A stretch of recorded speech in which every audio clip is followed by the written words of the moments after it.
একটা হাই দাও দিয়া। এই এই সিফাত, এই বেয়াদব ছেলে, হাই দে, হাই দে।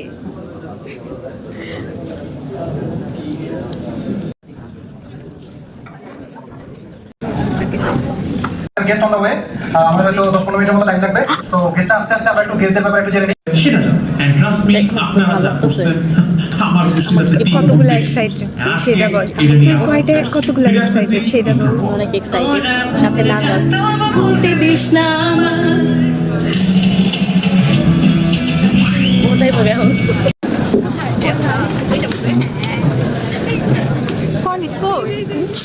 হয় হয় ওটাই।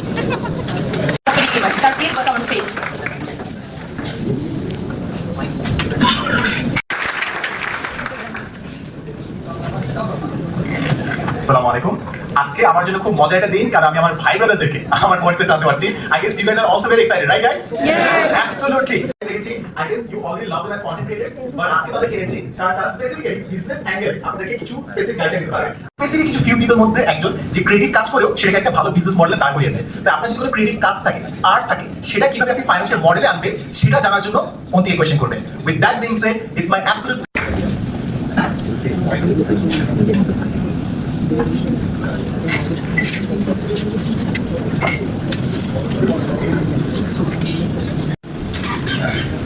আসসালামু আলাইকুম এভরিওয়ান, সবাই কেমন আছেন? আজকে শুনলাম যে অনলাইনে একটা মনে হয় আপনাদের কন্টেন্ট বানাইতাম, বাট তখন আমি বানাইতাম লাইক অন্য মানে একটু ফানি টাইপের কন্টেন্ট মনে করতাম, ফানি একটু ক্রিঞ্জ হইতে হবে কিন্তু চলে আসছে। হ্যাঁ, তো ভাই তখন থেকে আমি অন্তিকের ফ্যান। অন্তিক আমাকে চিনতো না, কিন্তু আমি অন্তিকের বড় ফ্যান। আমি বিগ ফ্যান অফ অন্তিক। তো এনিওয়েজ, বাট আমি অন্তিকের রাইজটাও দেখছিলাম, মানে 2017 সাল থেকে আমি দেখছিলাম যখন হিয়ার লাইক 2000 সাবস্ক্রাইবার্স। আমি যতক্ষণ না আপনি ধরা খাইতেছেন,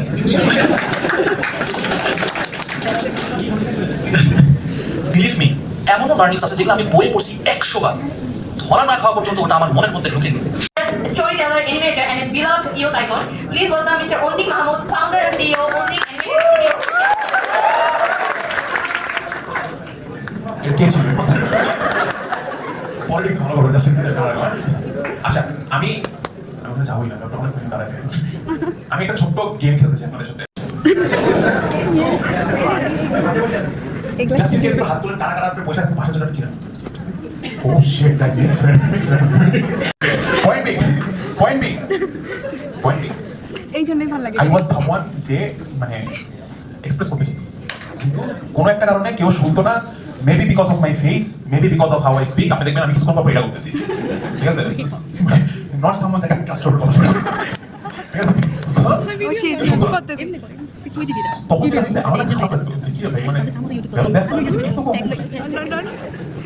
so I started to realise যে মেবি ও তখন একটা ক্যাম্পাসের বড় ভাই ছিল, নাম জিশান নেই, ঠিক আছে? তো আমরা ছোটবেলা থেকেই ওই আমরা দেখতাম যে একটা লাইব্রেরি আসছে, ভ্রাম্যমান লাইব্রেরি ছিল, বিশ্ব সাহিত্য কেন্দ্র। হ্যাঁ, সেটা আমাদের ক্যাম্পাসে আসতো। আইসা আমাদের এটা তো সেই সবাই এখানে যায় দৌড়ায় দৌড়ায় বই নিতে, আমরাও বানাবো, ঠিক আছে? সো আমি একটা ফাইল কিনছি, জিশান ভাই বই লিখছে, আমিও বই লিখছি, আমার বই পড়তে শুনলো, জিশান ভাইয়ের বই পুরো ক্যাম্পাস পড়ছে। ভাই বলে আমি বলতেছি বই পাবলিশ করতে আসতে না, আমরা খাতা পৃষ্ঠা গল্প লিখে একবার করে ফেলে ঢুকে গেলাম। দ্যাটস হাউ ভ্রাম্যমান লাইব্রেরি। কেউ পড়তো না, আরে যে অফারটা খাইছি আমি বলে আজকে আমি রকম খেতে বেঁচে রাখছি। বাট পয়েন্ট তখন আমি কষ্ট হয়েছিলাম, জেনুইনলি, ঠিক আছে? ওয়াও। সো কোনো একটা কারণে মানে ওটা আমার মাথায় আসাটা উচিত হয় নাই, বাট দেন মেয়েকে উচিত দিচ্ছে তখন। Very amazing session. সো এখন আপনাদের যা মন চায় যে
যে কথাটা বলছে যে আমি তোমাকে বিদায় জানাচ্ছি এবং এইটা